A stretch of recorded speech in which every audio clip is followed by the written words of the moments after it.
नमस्कार, मैं हूं आपके साथ रेशु त्यागी। एपीएन के लोकप्रिय कानूनी प्रोग्राम लीगल हेल्पलाइन में आप सभी का स्वागत है। इसमें हमारे कानूनी विशेषज्ञ रोजमर्रा की जिंदगी की समस्याओं से जुड़े कानूनी मसलों पर आपकी शंकाओं का समाधान करते हैं। आज हम आपको सीआरपीसी की धारा 482 से जुड़ी जानकारी देंगे। हम जानेंगे कि हाईकोर्ट से कैसे मामलों में राहत मिल सकती है। दंड प्रक्रिया संहिता 1973 के अंतर्गत धारा 482 के अधीन उच्च न्यायालय को अंतर्निहित शक्ति प्रदान की गई है। इस धारा के अधीन उच्च न्यायालय को एक विशेष शक्ति दी गई है। ये शक्ति दिए जाने का उद्देश्य न्यायालय की कार्यवाही को दुरुपयोग से बचाना है और न्याय के उद्देश्यों को बनाए रखना है। कोर्ट भी संहिता अधिनियम नियम अपने आप में पूर्ण नहीं होते हैं, क्योंकि समय परिस्थितियों के हिसाब से सब कुछ बदलता रहता है। वक्त के साथ अगर कानून में कठिनाई सामने आए और न्याय बाधित हो तो हाईकोर्ट इसमें अपनी शक्तियों का इस्तेमाल कर सकता है, जो सीआरपीसी की धारा 482 के तहत उसे मिला है। तो ये थी बुनियादी जानकारी। हाईकोर्ट की राहत देने वाली शक्तियों और धारा 482 से जुड़े तमाम पहलुओं की ज्यादा जानकारी देंगे हमारे आज के कानूनी विशेषज्ञ अधिवक्ता अभिजीत जी। सर, बहुत स्वागत है आपका हमारे खास कार्यक्रम में। तो अगर आपका इस मसले से जुड़ा कोई भी सवाल है तो आप फोन करके राय ले सकते हैं। हमारे फोन नंबर आपके टीवी स्क्रीन पर है 01206127 एक और नंबर आपकी टीवी स्क्रीन पर है 01206127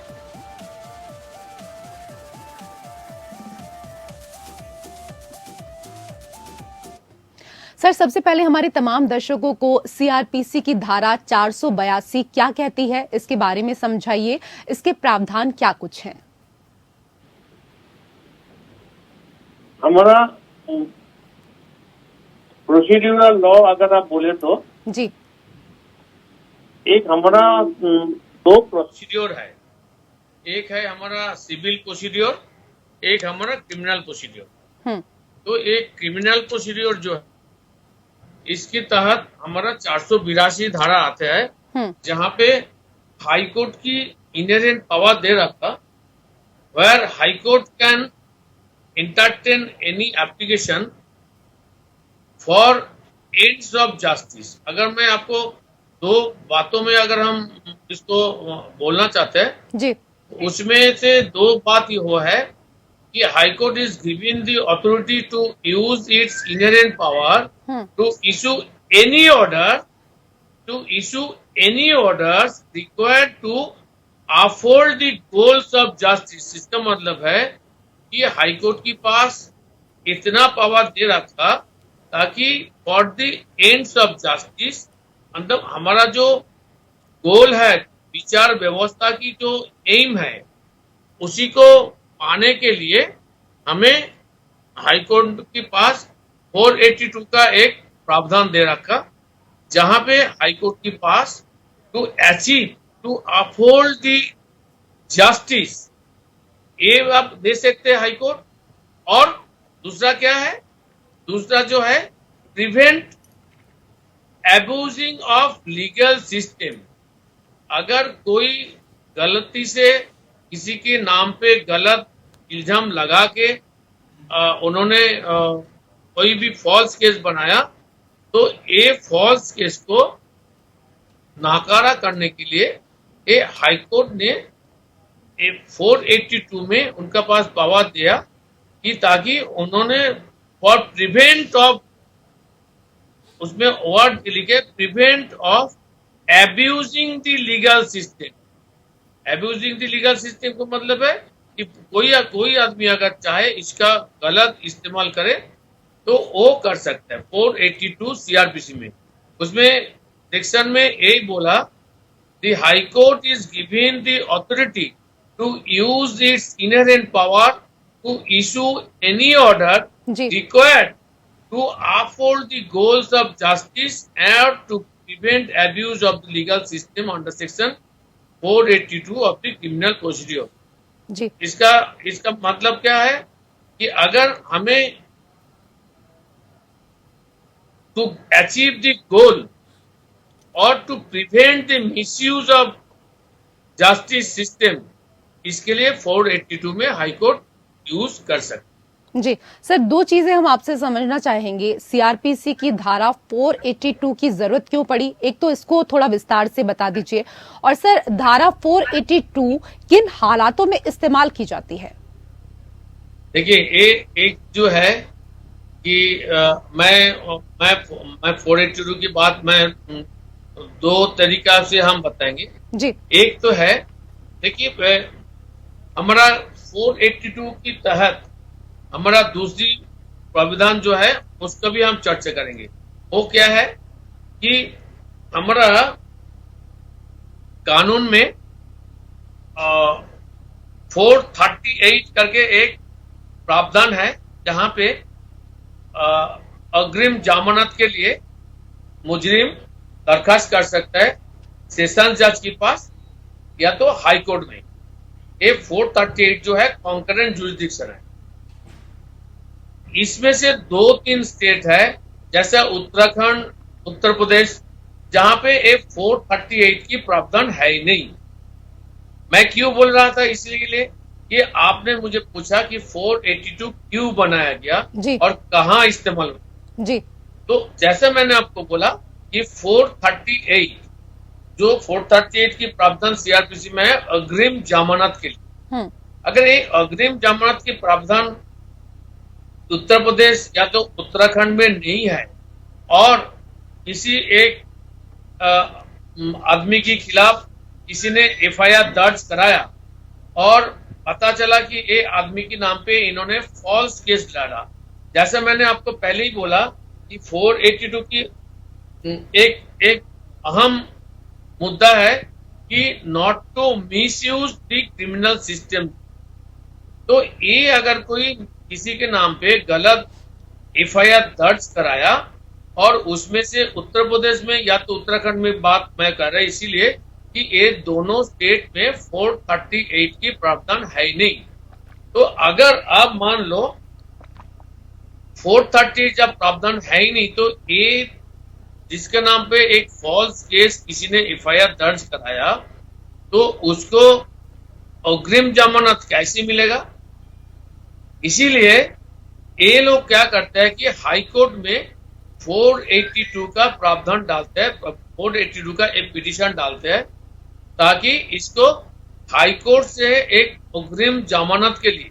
और हाई कोर्ट 482 में ये प्रावधान है कि कोई भी ऑर्डर पास कर सकते हैं टू प्रिवेंट द मिसयूज और to achieve the goal of justice system.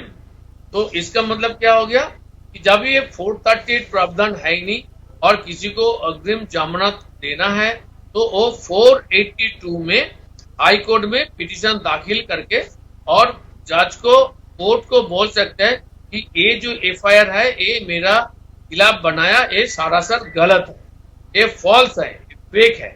तो इसीलिए 482 बनाया to achieve the goal of justice and और prevent the misuse of judicial system. जी सर, धारा 482 के तहत हाईकोर्ट की शक्तियां क्या होती हैं? यही तो हाईकोर्ट की शक्ति है कि हाईकोर्ट चाहे to prevent the misuse of justice, और ये हाईकोर्ट की पावर है कि हाईकोर्ट कुछ भी ऑर्डर कर सकता है। जैसा कि हाईकोर्ट के पास एक टिपिकल स्टैंडर्ड है to determine whether high court can interfere under section 482 of the CrPC. और वो क्या है कि इनहेरेंट जुरिस्डिक्शन हाईकोर्ट में इन्होंने दे रखा 482 में कि ये हाईकोर्ट की इनहेरेंट जुरिस्डिक्शन, मतलब high court can pass any order either to achieve the goal और to prevent the misuse of judicial system. इसमें क्या है, दो टेस्ट है। दो टेस्ट क्या क्या होगा जी, एक है वेदर इनहेरेंट पावर यूज कर सकते कि नहीं क्योंकि जुडिशियल एब्यूज हो रहा है, और to further achieve the goal of justice, इसके लिए हाईकोर्ट की एक टेस्ट देखना है।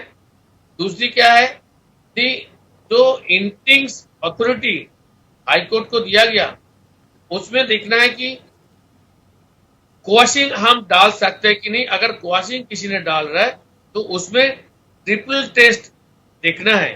और ट्रिपल टेस्ट क्या है कि high court must make that there is the requirement that even in take at a face value adopted in the entirely the accusation mentioned in the FIR or complaint do not prima facie establish any offense।